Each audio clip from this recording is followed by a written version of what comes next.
മനിൽ ബാക്കി ബൈന യദൈക യാ റസൂലല്ലാഹ്. ആരാണ് നബിയെ അങ്ങയുടെ സദസ്സിൽ നിന്നുകൊണ്ട് ഇങ്ങനെ കരഞ്ഞുപോയ ആൾ? നരകത്തെ കുറിച്ച് പറഞ്ഞപ്പോഴേക്ക് കണ്ണുകൾ ഒഴുക്കി പൊട്ടിക്കരഞ്ഞു പോയത് ആരാണ് നബിയേ? ഹബീബായ റസൂലുള്ളാഹ് ആ മനുഷ്യനെ കുറിച്ച് പറഞ്ഞു കൊടുത്തു. അതിന്നയാളാണ്, അതിന്ന എത്യോപ്യക്കാരനാണ്. അള്ളാഹുവിന്റെ റസൂലേ ജിബ്രീൽ അലൈഹിസ്സലാം പറയുകയാണ്, ഞാൻ അള്ളാഹുവിന്റെ അടുക്കൽ നിന്ന് വരികയാണ്, അങ്ങേക്ക് ഈ സന്ദേശം കൈമാറുവാൻ അള്ളാഹു എന്നെ ഏൽപ്പിച്ചതാണ്. അള്ളാഹു പറഞ്ഞിട്ടുണ്ട്, വഇസ്സതി വജലാലി വഅളമതി ഫൗക അർശി. എന്റെ സ്ഥാനമാണ്, എന്റെ മഹത്വമാണ്, എന്റെ ഔന്നത്യമാണ് അർശിന് മുകളിലുള്ള. മാ ബഖത് ഐനു അബ്ദിൻ ഫിദ്ദുനിയാ മിൻ മഖാഫത്തിന്നാർ. നരകത്തെ പേടിച്ചുകൊണ്ട് അല്ലാഹുവേ എനിക്ക് നരകമുണ്ടല്ലോ, അതിൽ കിടക്കേണ്ടി വന്നാൽ എന്റെ ഭീകരമായ അവസ്ഥകൾ കണ്ടവരില്ലല്ലോ എന്ന് ചിന്തിച്ചുകൊണ്ട് ആരെങ്കിലും കരഞ്ഞാൽ ഇല്ലാ അക്സർതു ലഹിഖഹാ ഫിൽ ജന്ന, സ്വർഗ്ഗത്തിൽ വെച്ച് അവന്റെ ചിരിയെ ഞാൻ വർദ്ധിപ്പിക്കുമെന്ന് അല്ലാഹു എന്നോട് പറഞ്ഞിട്ടുണ്ടെന്ന് മുഖറബായ മലക്ക് ജിബ്രീൽ അലൈഹിസ്സലാം ഹബീബായ നബി മുഹമ്മദ് മുസ്തഫ സല്ലല്ലാഹു അലൈഹി വസല്ലമയോട് പറയുകയാണ്. നമ്മൾ ഈ സദസ്സിൽ നിന്ന് നേടിയെടുക്കേണ്ടത് അങ്ങനെയുള്ള ഒരു വിചാരമാണ്. എന്റെ സ്നേഹമുള്ളവരെ, സഹോദരീ സഹോദരന്മാരെ, നമുക്കത് പേടിയായി തോന്നണം. ഒന്ന് രണ്ട് ചിന്തകൾക്ക് ഉദാഹരണം പറയുകയാണ് ഞാൻ. സ്വന്തം പിതാവിനോട് അള്ളാഹുവിന്റെ ദീനിന് വേണ്ടി യുദ്ധം ചെയ്ത് സ്വർഗം കൊണ്ട് സന്തോഷ വാർത്ത അറിയിക്കപ്പെട്ട സ്വഹാബി പ്രമുഖനാണ് സയ്യിദുനാ അബൂ ഉബൈദത്ത് ഇബ്നുൽ ജറാഹ് റളിയല്ലാഹു തആല അൻഹു. ബദറിൽ പങ്കെടുത്തയാളാണ്, സ്വർഗം കൊണ്ട് സുവിശേഷം അറിയിക്കപ്പെട്ടയാളാണ്. ആ മഹാനായ മനുഷ്യൻ പറഞ്ഞത്, ലൗ അന്നീ ബൈനൽ ജന്നതി വന്നാർ, അല്ലാഹു എന്നെ സ്വർഗത്തിന്റെയും നരകത്തിന്റെയും ഇടയിലാക്കി, എനിക്കറിയില്ല എന്റെ കർമ്മങ്ങൾ കൊണ്ട് ഞാൻ സ്വർഗസ്ഥനാകുമോ അതോ നരകാവകാശിയാകുമോ. അവിടെ വെച്ച് വിളിക്കപ്പെടുന്നു, ഫരീഖും ഫിൽ ജന്നതി വഫരീഖും ഫിസ് സഈർ. വിഭാഗം സ്വർഗാവകാശികളും മറ്റൊരു വിഭാഗം നരകാവകാശികളുമാണ് എന്ന് വിളിക്കപ്പെടുമ്പോൾ എനിക്കല്ലാഹു എവിടെയാണ് ഞാൻ കിടക്കുക എന്ന ഉറപ്പ് നൽകിയിട്ടില്ല എങ്കിൽ, എനിക്കത് പേടിയാണെങ്കിൽ, എനിക്കറിയില്ല ഞാൻ സ്വർഗത്തിലാകുമോ എന്ന്. അങ്ങനെ ഒരവസരമാണ് എനിക്കുള്ളത് എങ്കിൽ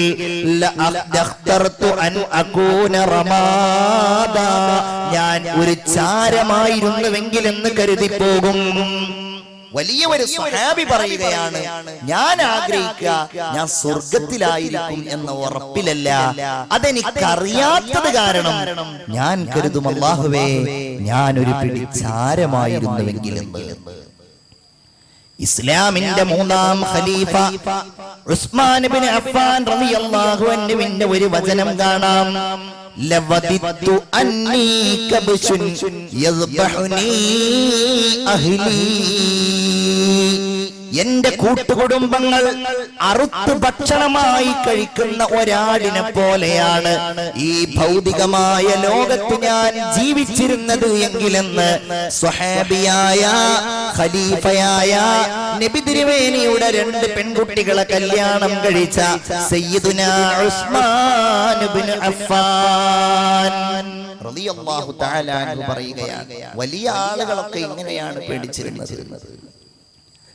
ഒട്ടനേകം ഹദീസുകൾ നിവേദനം ചെയ്ത നബിയുടെ ഒരു സേവകനെ പോലെ ജീവിതം കഴിച്ചുകൂട്ടിയ അബ്ദുല്ലാഹ് ഇബ്നു മസ്ഊദ് റളിയല്ലാഹു തആല അൻഹു ഒരിക്കൽ ഒരു സദസ്സിന്റെ സമീപത്തുകൂടെ നടന്നു പോവുകയാണ്. ആ സദസ്സിലുള്ളവർ ചർച്ച ചെയ്യുന്നത് വിശുദ്ധമായ സൂറത്തുൽ വാഖിയയിലെ ചില കാര്യങ്ങളാണ്. അസ്ഹാബുൽ മുഖറബീങ്ങളെ കുറിച്ചും അതുപോലെ അല്ലാഹു തമ്പുരാൻ നൽകിയിട്ടുള്ള അസ്ഹാബുൽ മൈമനെ കുറിച്ചും അസ്ഹാബുൽ യമീനിനെ കുറിച്ചും അവരൊക്കെ ഇങ്ങനെ പറയുകയാണ്.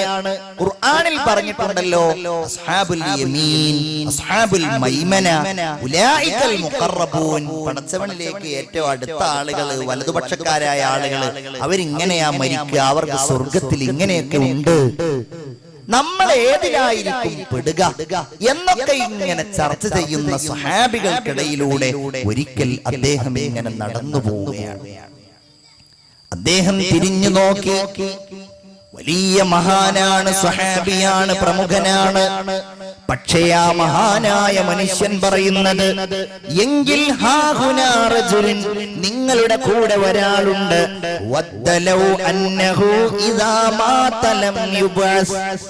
മരിച്ചതിന് ശേഷം പുനർജനിച്ചില്ലെങ്കിൽ എന്നാഗ്രഹിക്കുന്ന ഒരാൾ. കാരണം അറിയില്ല ഞാൻ എന്തായിരിക്കും, സ്വർഗാവകാശിയാവുമോ നരകാവകാശിയാവുമോ എന്നറിയില്ല. അങ്ങനത്തെ ഒരാൾ നിങ്ങളുടെ കൂട്ടത്തിലുണ്ടെന്ന് സയ്യിദുനാ അബ്ദുല്ലാഹ് ഇബ്നു മസ്ഊദ് റളിയല്ലാഹു തആല അൻഹു. എല്ലാവരും അവരുടെ പേര് കേൾക്കുമ്പോഴൊന്ന് പറയൂ, സയ്യിദുനാ അബ്ദുല്ലാഹ് ഇബ്നു മസ്ഊദ് റളിയല്ലാഹു തആല അൻഹു.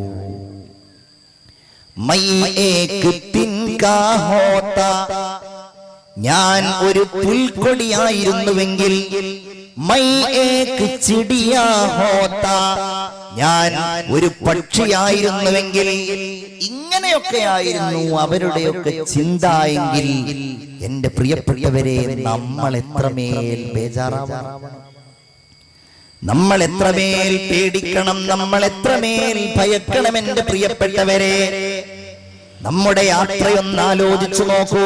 ഖബറിന്റെ ഏകാന്തതയിലേക്ക് എല്ലാവരും നാം ഒറ്റക്ക് വന്നതുപോലെ, ഏകനായി നാം വന്നതുപോലെ, നമുക്ക് കൂട്ടുകാരും സന്തതികൾ, നമ്മുടെ മാതാപിതാക്കളും നമ്മെ കാത്തിരിക്കുന്ന ഒരു ലോകത്തേക്കാണ് ഒറ്റക്ക് നാം വന്നത് എങ്കിൽ, പ്രിയപ്പെട്ടവരെ, ഒറ്റക്ക് വന്നതിനേക്കാൾ ഭീകരമായ അവസ്ഥയിൽ നാം മടങ്ങിപ്പോകുന്ന ആ രംഗം, ആരുമില്ലാത്ത രംഗം.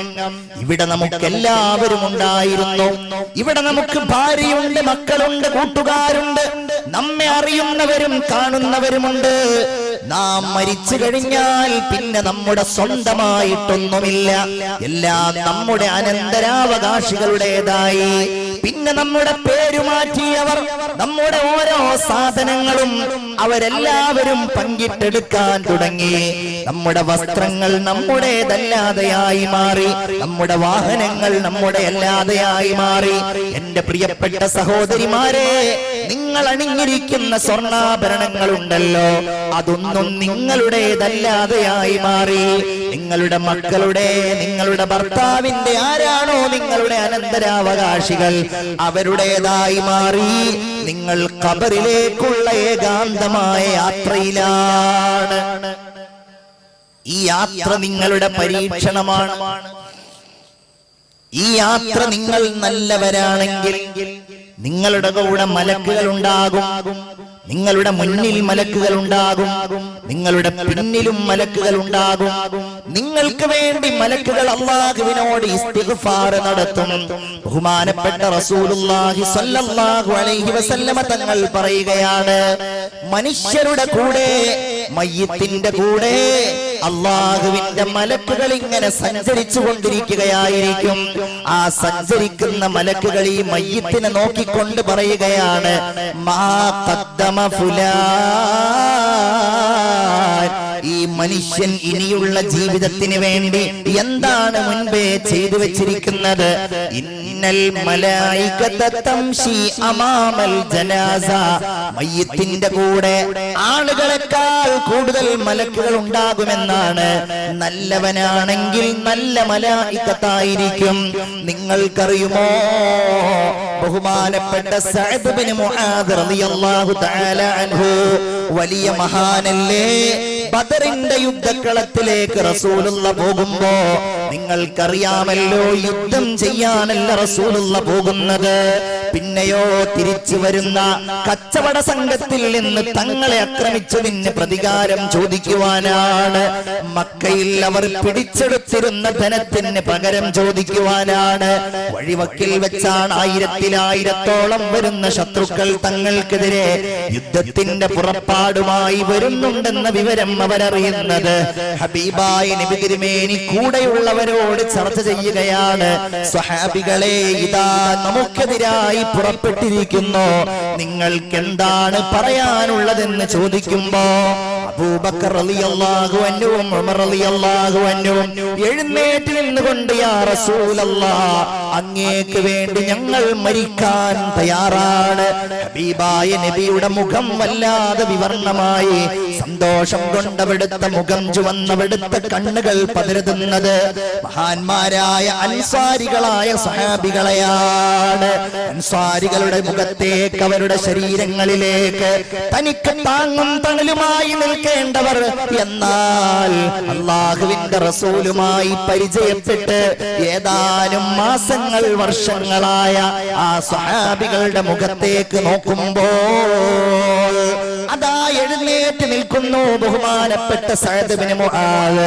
നബിയേ, ഞങ്ങളെയാണോ അങ്ങ് ഉദ്ദേശിക്കുന്നത്? പേടിക്കണ്ട നബിയേ, അങ്ങേ ഞങ്ങൾ സംരക്ഷിക്കുവാൻ തയ്യാറാണ്.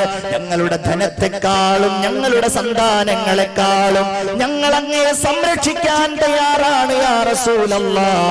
അങ്ങ് ഞങ്ങളുമായിട്ടൊരു മലമുകളിൽ കയറിയാൽ അങ്ങയുടെ പിന്നാലെ ഞങ്ങളും കയറും നബിയേ. അങ്ങ് ഞങ്ങളുമായിട്ടൊരു സമുദ്രത്തിലേക്ക് എടുത്തു ചാടിയാൽ ഞങ്ങൾ അങ്ങയുടെ പിന്നാലെ കയറും നബിയേ.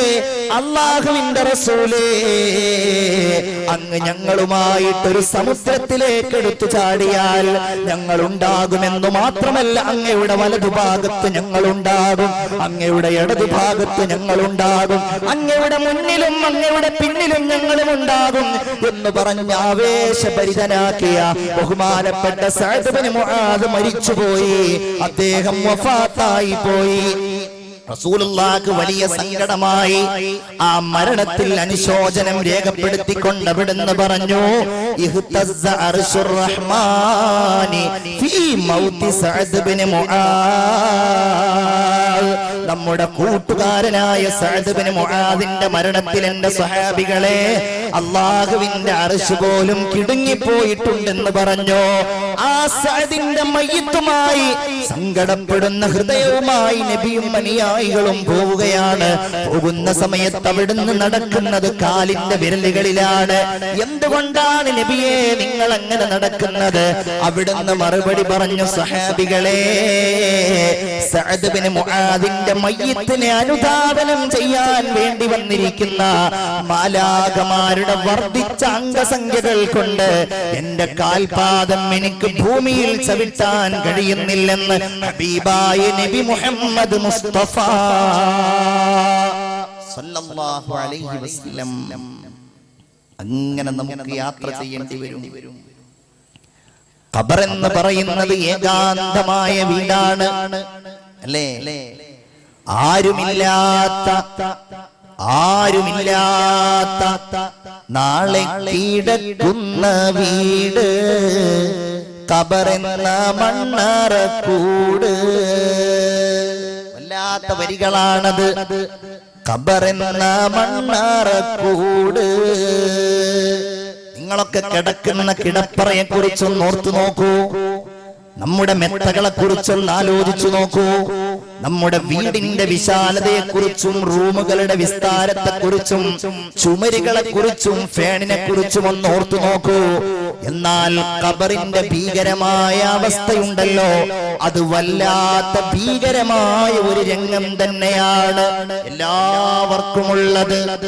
സാമീരി തീർത്ത കാള ദൈവവും ശബ്ദാദിന്റെ സ്വർഗവും കാറൂനിന്റെ കാഞ്ചന കനികളും കാലങ്ങളായി ലോകത്ത് സ്മരിക്കപ്പെടുന്ന എല്ലാവർക്കും നമുക്കുള്ളത് നമ്മെ കാത്തിരിക്കുന്ന വീട്. സ്നേഹമുള്ളവരെ, ആ ഖബർ ഞാൻ ഇന്നലെ സൂചിപ്പിച്ചതുപോലെ നമ്മൾ നന്മയുള്ളവരാണെങ്കിൽ നമുക്ക് വേണ്ടി അല്ലാഹു ഖബർ സ്വർഗമാക്കി പരിവർത്തിപ്പിക്കുന്നതാണ്. അല്ലാഹു തൗഫീഖ് ചെയ്യുമാറാകട്ടെ. അതാണ് അവിടുന്ന് പറഞ്ഞത്, അൽ ഖബ്റു ഇമ്മാ റൗളത്തും മിൻ റിയാദിൽ ജന്ന. ഒന്നുകിൽ ഖബർ സ്വർഗ്ഗത്തോപ്പുകളിലെ ഒരു തോട്ടമായിരിക്കും, ഔ ഹുഫ്റത്തും മിൻ ഹുഫരിൻ നീറാൻ, അല്ലെങ്കിൽ നരകക്കുഴിയിലെ ഒരു കുഴിയായി ഓരോ മനുഷ്യർക്കും ഖബർ അനുഭവപ്പെടുമെന്ന് ഹബീബായ നബി മുഹമ്മദ് മുസ്തഫ സല്ലല്ലാഹു അലൈഹി വസല്ലം. അതിനെ പേടിച്ചവരുണ്ടായിരുന്നു മുൻഗാമികൾ. നിങ്ങൾ കേട്ടിട്ടില്ലേ, ഉമർ ഇബ്നു അബ്ദുൽ അസീസ് റളിയല്ലാഹു അൻഹു 13ാം നൂറ്റാണ്ടിലെ ഭരണാധികാരിയാണ്. വലിയ സ്നേഹനിധിയായ പ്രവാചകരുടെ അനുയായികളെ പോലെ 5ാം ഖലീഫ എന്നും 2ാം ഉമർ എന്നും ചരിത്രത്തിൽ അറിയപ്പെടുന്നയാളാണ്. എന്താ അദ്ദേഹത്തിന്റെ പ്രത്യേകത? അദ്ദേഹം ഭരണാധികാരിയാകുന്നതിന്റെ മുമ്പ് സൗന്ദര്യത്തെയും അതുപോലെ സമ്പന്നതയെയും വല്ലാതെ മോഹിച്ച ഒരു മനുഷ്യനായി. നല്ല വസ്ത്രം ധരിക്കും, നല്ല സുഗന്ധങ്ങൾ പൂശും. ഉമർ നടന്നു പോകുന്ന വഴികളിൽ കാണാൻ വേണ്ടി ആളുകൾ കാത്തു നിൽക്കാറുണ്ടായിരുന്നു. എത്രത്തോളം എന്ന് വെച്ചാൽ മൗലാന സയ്യിദ് അബുൽ ഹസൻ അലി നദവി പറയുന്നുണ്ട്, ഉമരിയ നടത്തം, അദ്ദേഹത്തിന്റെ പ്രത്യേകമായ സ്റ്റൈലിലുള്ള ഒരു നടത്തം പോലും മദീന നിവാസികൾക്കിടയിൽ പ്രസിദ്ധമായിരുന്നു എന്ന്. അങ്ങനെയുള്ള മഹാൻ ഭരണസാരഥ്യം ഏറ്റെടുത്തു. ആഗ്രഹിച്ചിട്ടല്ല ഏറ്റെടുത്തത്, നിർബന്ധിതനായിട്ടാണ്. അദ്ദേഹത്തിന്റെ തലസ്ഥാനം ഡമസ്കസിലാണ്. കാണാൻ വേണ്ടി പോയി തന്റെ ഉസ്താദായ ശൈഖ് അബൂ ഹാസിം മദീന പള്ളിയിൽ നിന്ന് തനിക്ക് അധ്യാപനം നടത്തിയിരുന്ന മഹാനായ പണ്ഡിതൻ അദ്ദേഹത്തെ കാണുവാൻ വേണ്ടി പോയി. കാണാൻ ചെന്നപ്പോൾ പാറാവുകാര് കടത്തിവിട്ടു. വലിയ കൊട്ടാരമല്ല, ചെറിയ ഒരു കൊട്ടാരത്തിൽ കുറെ ആളുകൾ ഇങ്ങനെ ഇരിക്കുന്നുണ്ട്. കൂട്ടത്തിൽ ഈ മഹാനായ മനുഷ്യനെ കാണുന്നില്ല. കുറെ നോക്കിയപ്പം മനസ്സിലായി ഈ മനുഷ്യനാണ് ഉമർ ഇബ്നു അബ്ദുൽ അസീസ് എന്ന് മനസ്സിലായി. സലാം പറഞ്ഞുകൊണ്ട് അടുക്കലേക്ക് ചെന്നിട്ട് ശൈഖ് അബൂ ഹാസിം പറയുകയാണ്, കാന മർകബുക അലിയാ, ഇതെന്തു പറ്റിപ്പോയി? നിങ്ങളുടെ വാഹനമൊക്കെ വലിയ വാഹനമായിരുന്നല്ലോ. നിങ്ങൾ നല്ല ഉഷാറുള്ള നല്ല തൂവെള്ള വസ്ത്രം ധരിച്ചിരുന്നയാളായിരുന്നല്ലോ. നിങ്ങളുടെ മുഖം നല്ല പ്രശോഭിതമായിരുന്നല്ലോ. നിങ്ങൾ ഇങ്ങനെ സുഭിക്ഷമായി ആഹാരം കഴിക്കുന്നയാളായിരുന്നല്ലോ. നിങ്ങൾക്ക് ഒരുപാട് കാവൽക്കാരുണ്ടായിരുന്നല്ലോ. ഇന്ന് നിങ്ങളെ കാണാൻ വയ്യ. നിങ്ങളുടെ മുഖമെല്ലാം വല്ലാതെ ഒട്ടിയിരിക്കുന്നുവല്ലോ, നിങ്ങളുടെ ശരീരമെല്ലാം വല്ലാതെ ശോഷിച്ചിരിക്കുന്നുവല്ലോ. ഫമല്ലദീ ഗയ്യറക വഅൻത അമീറുൽ മുഅ്മിനീൻ, ഇതെന്തു പറ്റിപ്പോയി? നിങ്ങൾക്ക് എന്തൊരു മാറ്റമാണ് അമീറുൽ മുഅ്മിനീനെ വന്നത്? എന്താ പറ്റിയത് എന്ന് ചോദിച്ചു. ഉമർ ഇബ്നു അബ്ദുൽ അസീസ് മുഖമുയർത്തി, ഖലീഫ മുഖമുയർത്തി. എന്നിട്ട് അദ്ദേഹം പറയാൻ തുടങ്ങി, അല്ലയോ ഉസ്താദേ, ഇന്ന് നിങ്ങൾ എന്നെ വല്ലാതെ ആക്ഷേപിക്കുന്നുണ്ടല്ലോ. എന്റെ വസ്ത്രത്തെക്കുറിച്ചും എന്റെ വാഹനത്തെക്കുറിച്ചും എന്റെ ശാരീരികമായ രൂപത്തെക്കുറിച്ചും. അങ്ങനെയാണെങ്കിൽ കൈഫ ലൗ റഅയ്തനീ ബഅദ സലാസ് വ അന ഫീ ഖബ്രി, എന്റെ ഖബറിനുള്ളിൽ ഞാൻ അടക്കപ്പെട്ട് കഴിഞ്ഞാൽ 3 ദിവസം കഴിഞ്ഞ് നിങ്ങൾ എന്നെ കണ്ടാൽ എന്തായിരിക്കും എന്റെ അവസ്ഥ? വഖദ് സാലഹദഖതായ അലാ വജ്നതായ, എന്റെ കവിൾ തടങ്ങളിലൂടെ എന്റെ കണ്ണുകൾ ഇങ്ങനെ പൊട്ടി ഒഴുകുന്നുണ്ടാകുമല്ലോ. വൻശഖ ബത്നി, എന്റെ എന്റെ വയറെല്ലാം പിളർന്ന് എന്റെ ശരീരത്തിലൂടെ പുഴുക്കളെല്ലാം ഇങ്ങനെ ഓടുമ്പോ ലകുന്ത അശദ്ദ ഇൻകാറൻ അലൈക ഇലയ്യ മിൻ യൗമിക ഹാദാ എന്റെ മാംസളമായ മുഴുവൻ ഭാഗങ്ങളും ഇങ്ങനെ കൊഴിഞ്ഞ് കൊഴിഞ്ഞ് പൊഴിഞ്ഞ് വീണെന്നെ നിങ്ങൾ കണ്ടാൽ ഇന്ന് നിങ്ങൾ എന്നെ ആക്ഷേപിക്കുന്നതിനേക്കാൾ വലിയ ആക്ഷേപം അന്ന് നിങ്ങൾ എന്നെ ചെയ്യുമല്ലോ. അതുകൊണ്ടാണ് ഞാൻ ഇങ്ങനെയായത്. നിങ്ങളല്ലേ എന്നെ പഠിപ്പിച്ചത് ഒരു ഹദീസ്, ഇന്ന ബൈന ഐദീകും അഖബതൻ കഊദാ, ഒരിക്കലും വിട്ടുകടക്കൽ പ്രയാസമായ ഒരു വലിയ വഴി തടസ്സം നിങ്ങൾക്ക് വരാനുണ്ട്. ആ വഴി തടസ്സം ലൻ യുജവ്വിസഹാ ഇല്ലാ കുല്ലു മാമിരിൻ മഹ്സൂൽ, പടച്ചവനുള്ള ഇബാദത്തിലായി ഭൗതികമായ താല്പര്യം വെടിഞ്ഞ് ശാരീരികമായ മെലിച്ചിൽ സ്വീകരിച്ചവനല്ലാതെ ആ വലിയ ഭീകരമായ വൈതരണിയെ കവച്ചു വെക്കാൻ കഴിയുകയില്ല എന്ന തിരുവചനം നിങ്ങളല്ലേ ഉസ്താദെ എന്നെ പഠിപ്പിച്ചത് എന്ന് ബഹുമാനപ്പെട്ട ഉമർ ഇബ്നു അബ്ദുൽ അസീസ് റളിയല്ലാഹു തആല അൻഹു പറയുകയാണ്. ഖബറിനെ കുറിച്ച് അവരോർത്ത് അല്ലേ, ഖബറെന്ന് കേട്ടാൽ തൽക്ഷണം ഞെട്ടേണ്ടതാ, കണ്ടാലുടൻ വാവിട്ടു നീ കരയേണ്ടതാ, മേടയ്ക്കു പകരം മാളമാ സുബ്ഹാന റബ്ബി അതിൽ കിടക്കേണ്ടതാണ് അസ്മാന. പഴയ കാലത്തുള്ള വാളുകളിലൊന്നും ഇത് പാടാതെ അവർ പോയിരുന്നില്ല മുഅ്മിനീങ്ങളെ. ഖബറിൽ പോയി ഒരൽപ്പ നിമിഷം കഴിഞ്ഞാൽ വായു സഞ്ചാരമില്ലാത്ത ഖബറിന്റെ അന്തരീക്ഷത്തിൽ ശരീരം ഇങ്ങനെ വീർക്കാൻ തുടങ്ങും. അവിടെയുള്ള പ്രത്യേകങ്ങളായ വാതകങ്ങൾ ശരീരത്തിൽ പ്രവർത്തിച്ച് ശരീരം ഇങ്ങനെ വീർക്കാൻ തുടങ്ങും. മൂക്കിലൂടെയും മറ്റു ദ്വാരങ്ങളിലൂടെയും രക്തമൊഴുകാൻ തുടങ്ങും. അതിങ്ങനെ വർദ്ധിച്ച് ശരീരം പഴുക്കാൻ തുടങ്ങും. ശരീരത്തിലുള്ള ബാക്ടീരിയകൾ പുഴുക്കളായി മാറുന്നു. 3 ദിവസം കഴിഞ്ഞാൽ ശരീരത്തിലെ ഏറ്റവും നിർമ്മലമായ ഭാഗങ്ങളിലൊന്നായ കണ്ണുകൾ അടർന്നു വീഴും. കണ്ണില്ലാത്ത ശരീരമായി മാറും. അതുപോലെ തലയോട്ടിയും കോശങ്ങളും അപ്രകാരം മാംസങ്ങളും എല്ലുകളുമായി വേർപ്പെടാൻ തുടങ്ങും. അല്ലാ ആ സമയത്ത് ഖബറെങ്ങാനും തുറക്കപ്പെട്ടാൽ എത്ര വലിയ സുഗന്ധപൂരിതനായി നടന്നവനാണെങ്കിലും അവന്റെ ദുർഗന്ധം സഹിക്കാൻ മനുഷ്യരെ കൊണ്ട് കഴിയില്ല. അത്രമേൽ ദുർഗന്ധം എന്റെ പ്രിയപ്പെട്ടവരെ നമുക്കോരോരുത്തർക്കും ഉണ്ടാകും. അസ്ഥിപഞ്ജരങ്ങളായി നമ്മൾ ഖബറിന്റെ ഉള്ളിൽ മാറുന്നതാണ്. വല്ലാത്ത ഒരു ഭീകരമായ രംഗമാണ് അല്ലേ. പരം വിധിച്ചുമ്മാ വിട്ട് ചൊങ്കിൽ നടക്കുന്ന ശുജഅത്ത് നമുക്കുണ്ട് നാട്ടിലെ. കഥയെന്തെന്നറിവുണ്ടോ നാളെ കിടക്കുന്ന ഖബറെന്ന ഭയങ്കര വീട്ടിലെ. ഖബറെന്ന ഭയങ്കര വീട്ടിലെ. വീട്ടിലെ മെത്ത പിരിഞ്ഞ നമുക്ക്, വല്ലാത്ത വരികളാണത്. വീട്ടിലെ മെത്ത പിരിഞ്ഞ നമുക്ക് കാട്ടിലാറടി മണ്ണാണ്. ചേലിൽ ചെന്ന് കിടക്കണ നമ്മുടെ മേലെ വരുന്നത് കല്ലാണ്.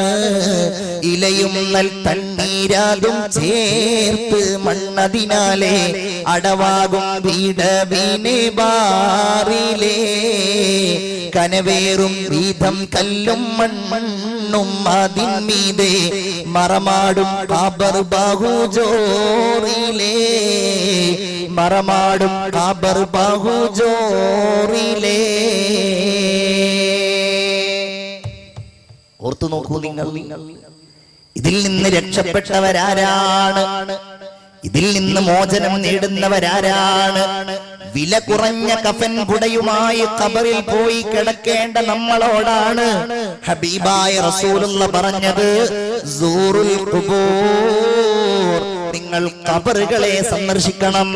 ഫഇന്നഹാ തുദക്കിറുകുമുൽ ആഖിറ, നിങ്ങളെ അത് പരലോക ചിന്തയിലെത്തിക്കുന്നതാണ്. എന്നാൽ ഞാൻ ചോദിക്കട്ടെ, നമ്മളെ ഖബറിലേക്ക് പോകുമ്പോ, നമ്മൾ പള്ളിയിലേക്ക് പോകുമ്പോ നടക്കുന്ന വഴികളുടെ ഇരുഭാഗങ്ങളിലും ഉയർന്നു നിൽക്കുന്ന മീസാൻ കല്ലുകൾക്കിടയിലൂടെ നമ്മൾ നടക്കുമ്പോ, നാളെ എന്റെ പിൻഗാമികളായ ആളുകൾ ഇതുപോലെ മുകളിലൂടെ നടക്കുമെന്നും എന്റെ ഖബറിന്റെ സമീപത്തുകൂടെ നടന്നു പോകുമെന്നും നമ്മൾ ഓർക്കാറുണ്ടോ? ഓർക്കണം മുഅ്മിനീങ്ങളെ. പള്ളിക്കാട്ടിലേക്ക് കയറുമ്പോ നമ്മൾ സലാം പറയാറില്ലേ അവരോട്? അസ്സലാമു അലൈക്കും ദാറ ഖൗമിൻ മുഅ്മിനീൻ വ ഇന്നാ ഇൻഷാ അല്ലാഹു ബിക്കും ലാഹിഖൂൻ. എന്താ അതിന്റെ അർത്ഥം? വ ഇന്നാ, തീർച്ചയായും ഞങ്ങൾ, ഇൻഷാ അല്ലാഹ്, തീർച്ചയായും അല്ലാഹു തന്നെയാണ്, ബിക്കും ലാഹിഖൂൻ, നിങ്ങളോട് ചേരാനുള്ളവരാണ്. ഔർദം ലേലോ ഖനീച്ചാओं से उड़ने वाले हम भी चलते हैं जरा खश्क पसीना हो जाए. ഒരൽപസമയം എനിക്ക് വേണ്ടി കാത്തു നിൽക്കുമോ? ഹം ബി ചൽതേ ഹൈ, ഞങ്ങളും ഇതാ നിങ്ങളുടെ പിന്നാലെ വരുന്നുണ്ട്. ചിന്തിച്ചു നോക്കേണ്ട സഹോദര സഹോദരി, അല്ലേ? നമുക്ക് ഒരാൾക്ക് നൽകാൻ കഴിയുന്നത് എന്താണ്? ഒരാൾക്ക് നിങ്ങൾക്ക് എനിക്ക് നൽകാൻ കഴിയുന്നത്, എനിക്ക് നിങ്ങൾക്ക് നൽകാൻ കഴിയുന്നത്, എന്റെ ഉമ്മമാരെ, നിങ്ങളെ പോറ്റി വളർത്തി വലുതാക്കി കല്യാണം കഴിപ്പിച്ച് വളരുവോളം നോക്കുമായി നിന്ന നിങ്ങളുടെ മക്കളുണ്ടല്ലോ, നിങ്ങൾക്ക് ആ മക്കൾക്ക് നൽകാൻ കഴിയുന്നത് എന്താണ്? എന്റെ ഉപ്പമാരെ, നിങ്ങളെ കൊണ്ടുപോയി ഖബറിൽ വെക്കുമ്പോഴല്ലേ മക്കൾക്ക് നൽകാൻ കഴിയുന്നത് അവർ നൽകുന്നത്? അത് വെറും 3 പിടി മണ്ണ് മാത്രമാണ്. ഉപ്പയാണെന്ന് കരുതി വലിച്ചെറിയാതിരിക്കില്ല. ഉപ്പ, എനിക്ക് നിങ്ങൾക്ക് തരാനുള്ളത് ഇത് മാത്രമാണ്. ആ 3 പിടി മണ്ണിൽ ഒരു തുള്ളി കണ്ണീര് പോലും ഉറ്റിക്കുകയില്ലല്ലോ. മിൻഹാ ഖലഖ്നാകും വഫീഹാ നുഈദുകും വമിൻഹാ നുഖ്രിജുകും താറത്തൻ ഉഖ്റാ. ആയത്തോതിക്കൊണ്ടാണ് ഉപ്പാന്റെ മുഖത്തേക്ക് മകൻ ഇടുന്നത്, ഉമ്മായുടെ മുഖത്തേക്ക് നെഞ്ചകത്തേക്ക് മക്കള് വലിച്ചെറിയുന്നത്. ഒന്നോർത്തു നോക്കൂ, ഇത് നമ്മുടെ അവസ്ഥയെ കുറിച്ച് പറയുന്ന കാര്യമല്ലേ? ഖബറിന്റെ ഭീകരത വല്ലാത്ത രംഗമാണ്. ഖബറിന്റെ ഭീകരത. ബഹുമാനപ്പെട്ട സയ്യിദുനാ ഉസ്മാൻ ഇബ്നു അഫ്ഫാൻ റളിയല്ലാഹു തആല അൻഹു ഖബർ കണ്ടാൽ കരയുമായിരുന്നു. അദ്ദേഹത്തോട് ചോദിക്കപ്പെട്ടു, നിങ്ങൾ എന്തിനാണ് ഖബർ കാണുമ്പോൾ കരയുന്നത്? ഇന്നി സമിഅതു റസൂലല്ലാഹി സ്വല്ലല്ലാഹു അലൈഹി വസല്ലം യഖൂൽ, നബി തിരുമേനി പറയുന്നത് ഞാൻ കേട്ടിട്ടുണ്ട്. അൽ ഖബ്റു അവ്വലു മൻസിലും മിൻ മനാസിലിൽ ആഖിറ. പരലോകത്തേക്ക് യാത്രയാകുമ്പോൾ അഭയം പ്രാപിക്കുന്ന ഭവനങ്ങളിൽ നിന്ന് ആദ്യത്തെ വീട് ഖബറിടമാണ്. ഫഇൻ നജാ മിൻഹു, അവിടെ ആരെങ്കിലും രക്ഷപ്പെട്ടാൽ ഫമാ ബഅദഹു ഐസർ, അതിനുശേഷമുള്ളത് എനിക്ക് എളുപ്പമായിരിക്കും. അവിടെ രക്ഷപ്പെട്ടില്ലെങ്കിലോ അതിനുശേഷമുള്ളത് പരാജയത്തിലുമായിരിക്കുമെന്ന നബിയുടെ വാക്ക് കേട്ടതുകൊണ്ടാണ് ഞാൻ ഇങ്ങനെ കരയുന്നതെന്ന് സയ്യിദുനാ ഉസ്മാൻ ഇബ്നു അഫ്ഫാൻ റളിയല്ലാഹു അൻഹു. അല്ലാഹു നമ്മെ കാത്തുരക്ഷിക്കുമാറാവട്ടെ. ഖബറിന്റെ ശിക്ഷയിൽ നിന്ന് അല്ലാഹു നമ്മെ കാത്തുരക്ഷിക്കുമാറാവട്ടെ. ഒന്നുകൂടി, വലിയ പണ്ഡിതനും സയ്യിദു താബിഈൻ എന്ന് അറിയപ്പെടുകയും ചെയ്യുന്നയാളാണ് ഹസനുൽ ബസരി റളിയല്ലാഹു തആല അൻഹു. സ്വഹാബികളിൽ അബൂബക്കർ സിദ്ദീഖ് റളിയല്ലാഹു തആല അൻഹുവിനുള്ള സ്ഥാനമാണ് പണ്ഡിതന്മാർ താബിഈകളിൽ ഈ മഹാന് നൽകിയിട്ടുള്ളത്. അദ്ദേഹം വലിയ വലിയായിരുന്നു, വലിയ സൂഫിയായിരുന്നു. യഹ്യയിൽ കാണാം, അദ്ദേഹം മുദരിസായിരുന്ന പള്ളിയുടെ സമീപത്ത് ഒരു സ്ത്രീ മരിച്ചു. എല്ലാവരും ആ സ്ത്രീയുടെ മയ്യത്തിന്റെ ജനാസയുമായി ബന്ധപ്പെട്ട ചടങ്ങുകളിൽ പങ്കെടുത്തു. ബഹുമാനപ്പെട്ട ഹസൻ റളിയല്ലാഹു തആല അൻഹു പങ്കെടുത്തു.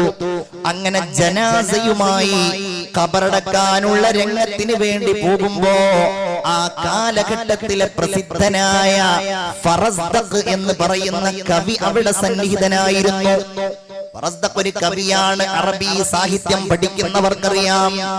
മദ്യപിച്ചുകൊണ്ട് മതോന്മത്തനായി സ്ത്രീകളുടെ വർണ്ണനകളെ കുറിച്ചും മറ്റുമൊക്കെയാണ് ഫറസ്ദഖ് ധാരാളം കവിതകൾ ചൊല്ലിയിട്ടുള്ളത്. മനോഹരമായ കാവ്യശില്പ ഭംഗിയുള്ള ഫറസ്ദഖിന്റെ കവിതകൾ സാഹിത്യത്തിൽ വളരെ പ്രസിദ്ധമാണ്. പക്ഷേ വ്യക്തി ജീവിതത്തിൽ ഫറസ്ദഖ് വളരെ മോശക്കാരനായിരുന്നു. ആളുകൾ പറഞ്ഞു, ഇന്ന് ജനങ്ങൾക്കിടയിൽ ഏറ്റവും നല്ലയാളും വന്നിട്ടുണ്ട്, ജനങ്ങൾക്കിടയിൽ ഏറ്റവും ചീത്തയാളും വന്നിട്ടുണ്ട് എന്ന് പറഞ്ഞു. ആരാ ഏറ്റവും നല്ലയാൾ? ഹസനുൽ ബസ്രി റളിയല്ലാഹു അൻഹു. ഏറ്റവും ചീത്തയാള് ഫറസ്ദഖിനെ കാണുന്നുണ്ട് കള്ളു കുടിച്ച് ഇവനിങ്ങനെ ഇദ്ദേഹം ഇങ്ങനെ നടന്നു പോകുന്നത്. അങ്ങനെ എല്ലാവരും ഖബറിന്റെ അവിടെ എത്തി. ഖബറിന്റെ അവിടെ ഈ സ്ത്രീയെ ഇങ്ങനെ മറമാടാൻ പോകുന്ന സമയത്ത് ഫറസ്ദഖ് പാടുകയാണ്. എല്ലാവരും ഇങ്ങനെ സ്തബ്ധരായി നിൽക്കുമ്പോ അഖാഫു വറാഅൽ ഖബരി ഇല്ലം തുആഫിനി അശദ്ദ മിനൽ ഖബരിൽ തിഹാബൻ വഅളിയഖാ ഇദാ ജാഅനി യൗമൽ ഖിയാമത്തി ഖായിദു അനീഫുൻ വസവാഖുൻ യസൂഖുൽ ഫറസ്ദഖാ ലഖദ് ഖാബ മിൻ ഔലാദി ആദമ മൻ മശാ ഇലൻ നാരി മഗ്ലൂലുൽ ഖലാദത്തി അസ്റഖാ. പെട്ടെന്ന് ഫറസ്ദഖിന്റെ ചിന്തകളിൽ നിന്ന് ഖബറിന്റെ ഭീകരമായ രംഗത്തെ കുറിച്ച് അല്ലാഹുവേ, എനിക്കെങ്ങാനും നീ മാപ്പ് ചെയ്തിട്ടില്ല എങ്കിൽ ഖബറിലെ ഭീകരത എന്തായിരിക്കും അല്ലാഹ്? ഫറസ്ദഖിനെ വലിച്ചു കൊണ്ടുപോകുന്ന രംഗം എന്തായിരിക്കും അല്ലാഹ്? ഇതങ്ങ് കേട്ടപ്പോഴേക്ക് മുഅ്മിനീങ്ങളെ, ആ സദസ്സിലുണ്ടായിരുന്ന മുഴുവൻ ആളുകളും ഏങ്ങലടിച്ച് കരഞ്ഞുപോയി. ബഹുമാനപ്പെട്ട ഹസനുൽ ബസരി പോലും കരഞ്ഞുപോയി. പറയുന്നയാള് മദ്യപാനിയാണെന്ന് പറഞ്ഞിട്ട് കാര്യമില്ല. ഖബറിന്റെ ഭീകരതയെ കുറിച്ച് പറഞ്ഞപ്പോൾ അദ്ദേഹം കരഞ്ഞുകൊണ്ട് ഫറസ്ദഖിന്റെ അടുക്കൽ ചെന്ന് തോളിൽ കൈയിട്ടുകൊണ്ട് ചോദിച്ചു, അല്ലയോ ഫറസ്ദഖേ, വല്ലാത്ത ഹൃദയസ്പർശിയായ വരികളാണല്ലോ നീ പറഞ്ഞത്. മാ അഅദത്ത ലിഹാദൽ യൗമിർ റഹീം, ഈ ഭീകരമായ ദിവസത്തിന് വേണ്ടി, ഖബറിലെ ഏകാന്തതയ്ക്ക് വേണ്ടി എന്താണ് ഫറസ്ദഖേ നിങ്ങൾ തയ്യാറാക്കിയിട്ടുള്ളത് എന്ന് ചോദിച്ചു. അപ്പോഴും ഫറസ്ദഖിനൊരു തമാശ, ലാ ഇലാഹ ഇല്ലല്ലാഹ് മുൻദു 60 ആമാ, ഞാൻ 60 വർഷമായി ലാ ഇലാഹ ഇല്ലല്ലാഹുമായി നടക്കുന്നയാളാണെന്ന് ഫറസ്ദഖ് പറഞ്ഞതായിട്ട് ചരിത്രത്തിൽ നമുക്ക് കാണുവാൻ കഴിയും. എന്റെ പ്രിയപ്പെട്ട സ്നേഹിതന്മാരെ, ഖബറിന്റെ ഉള്ളിലേക്ക് ഒരു മനുഷ്യനെ കൊണ്ടുപോയി വെക്കുമ്പോൾ ആ മനുഷ്യന്റെ ഈമാനിനനുസരിച്ച് ഖബറിനുള്ളിൽ അവന് ഗുണം ലഭ്യമാവുന്നു. അതില്ലാത്തതനുസരിച്ച് അവന് അല്ലാഹുവിന്റെ അടുക്കൽ നിന്ന് ശിക്ഷ അനുഭവിക്കുവാനും കഴിയുന്നു. 1-2 ഹദീസുകൾ ഞാൻ നിങ്ങളുടെ ശ്രദ്ധയിൽ കൊണ്ടുവരികയാണ്. നമ്മളൊക്കെ ഖബറിന്റെ കൗതുകങ്ങൾ കാണുന്നവരാണല്ലോ, ഖബറിന്റെ കൗതുകങ്ങൾ കാണുന്നവരാണല്ലോ. എന്നാൽ ഒന്നാമതായി നമ്മൾ അറിയേണ്ട ഒരു കാര്യം, നമുക്കൊരാളെ ഖബറടക്കേണ്ട രംഗമുണ്ടായാൽ റസൂലുള്ള പറയുകയാണ്, ഇദ്ഫനൂ മൗതാകും വസത ഖൗമിൻ സ്വാലിഹീൻ, നിങ്ങളിൽ നിന്ന് മരണപ്പെട്ടു പോയ ആളുകളെ നിങ്ങൾ നല്ല ആളുകൾ കിടക്കുന്നിടത്ത് കൊണ്ടുപോയി കിടക്കുക. അല്ലാഹു തൗഫീഖ് ചെയ്യട്ടെ. നമ്മളുടെ പള്ളികളിലൊന്നും അതിനുള്ള സൗകര്യം ഉണ്ടായിക്കൂല, നമ്മുടെ ഭാഗ്യത്തിനനുസരിച്ചായിരിക്കും അത് വരിക. എന്തുകൊണ്ടെന്നാൽ ഫഇന്നൽ മയ്യിത യതഅല്ലാ ബിജാരിസൂ, കള്ളുകുടിയനാണെങ്കിൽ വ്യഭിചാരിയാണെങ്കിൽ ഈ വ്യക്തിക്ക് ഖബറിനുള്ളിൽ അനുഭവിക്കുന്ന ശിക്ഷ ഇവന്റെ അയൽക്കാരന് ബാധിക്കുമെന്ന് മുഹമ്മദ് മുസ്തഫ സല്ലല്ലാഹു അലൈഹി വസല്ലം സ്വഹാബികൾ ചോദിച്ചു, വഹൽ യൻഫഉൽ ജാറുസ് സാലിഹു ഫിൽ ആഖിറ, അങ്ങനെയാണെങ്കിൽ ഒരു നല്ല അയൽവാസിയെയാണ് കിട്ടിയതെങ്കിൽ അതവന് ഉപകാരപ്പെടുമോ? അതേ, ഉപകാരപ്പെടും. റസൂലുള്ളാഹി ചോദിച്ചു, ഹൽ യൻഫഉ ഫിദ് ദുനിയാ, ദുനിയാവിൽ ആ വ്യക്തിക്ക് ഉപകാരപ്പെടുമോ നല്ല അയൽവാസി? ഉപകാരപ്പെടുമെന്ന് പറയേണ്ടതില്ലല്ലോ. കദാലിക യൻഫഉ ഫിൽ ആഖിറ, അങ്ങനെയാണെങ്കിൽ അല്ലാഹുവിന്റെ അടുക്കൽ പരലോകത്തും ഈ വ്യക്തിക്ക് നല്ല അയൽവാസി ഉപകാരപ്പെടുമെന്ന് മുഹമ്മദ് മുസ്തഫ. എല്ലാവരും സ്വലാത്ത് ചൊല്ലൂ, മുഹമ്മദ് മുസ്തഫ. അല്ലാഹു തൗഫീഖ് ചെയ്യുമാറാകട്ടെ. അപ്പൊ അതൊരു ഭാഗ്യമാണ്. വേറെ ഒരു ഹദീസ് ഇങ്ങനെയാണ്, നിങ്ങൾ ഖബറിന്റെ ഉള്ളിലേക്ക് എത്തി നോക്കരുത്. ലാ തത്വലിഉ ഫിൽ ഖബർ, നിങ്ങൾ ഖബറിന്റെ ഉള്ളിലേക്ക് എത്തി നോക്കരുത്. ലാ തത്വലിഉ ഫിൽ ഖബർ, നിങ്ങൾ ഖബറിനുള്ളിലേക്ക് എത്തി നോക്കരുത്. നമ്മൾ ഖബറടക്കാൻ പോയ അങ്ങനെ ആയിരിക്കും. ഇത് വലിപ്പം കൂടുതലാണ്, ഇത് ആഴം കുറവാണ്, ഈ തടിയൻ എങ്ങനെയാണ് അതിന്റെ ഉള്ളിൽ കിടക്കുന്നത്, ഇങ്ങനെയൊക്കെ അഭിപ്രായം പറയുമ്പോ നമ്മൾ ഓർക്കണമല്ലോ. ഹബീബായ റസൂലുള്ളാഹി പറയുകയാണ്, ഫലഅസാ അൻ തഹുല്ലൽ ഉഖദു ഫതറാ ഹയ്യതൻ സൗദാ മുതവഖതൻ ഫീ ഉനുഖിഹി, ഒരു പക്ഷേ ആ ഖബറിന്റെ ഉള്ളിൽ കിടക്കുന്ന മനുഷ്യന്റെ ശരീരത്തിൽ പെട്ടെന്ന് തന്നെ അവന്റെ ശിക്ഷ നടപ്പാക്കുന്നത് നിങ്ങൾക്ക് കാണുവാൻ കഴിഞ്ഞേക്കാം. അതുകൊണ്ട് ആ ശിക്ഷ അത്രമേൽ വേഗത്തിൽ അവന് ലഭ്യമാകുന്ന കാഴ്ച നിങ്ങൾ കാണേണ്ടി വന്നു കഴിഞ്ഞാൽ നിങ്ങളുടെ സ്വബോധവും നിങ്ങളുടെ ബുദ്ധിയുമെല്ലാം നഷ്ടപ്പെട്ടു പോകുമെന്നത് കാരണത്താൽ നിങ്ങൾ ഖബറിനുള്ളിലേക്ക് എത്തി നോക്കരുതെന്ന് മുഹമ്മദ് മുസ്തഫ സല്ലല്ലാഹു അലൈഹി വസല്ലം. നോക്കൂ നിങ്ങൾ, ഇന്നൽ മുഅ്മിന ഇദാ മാത, ഒരു സത്യവിശ്വാസിയായ ആള് മരിച്ചു കഴിഞ്ഞാൽ തജമ്മലത്തിൽ മഖാബിറു ലിമൗതിഹി, ഭൂമിയിലുള്ള മുഴുവൻ ഖബറടക്കപ്പെടുന്ന സ്ഥലങ്ങളും ഈ മനുഷ്യനെ സ്വീകരിക്കാൻ വേണ്ടി ഒരുങ്ങി നിൽക്കുന്നതാണ്.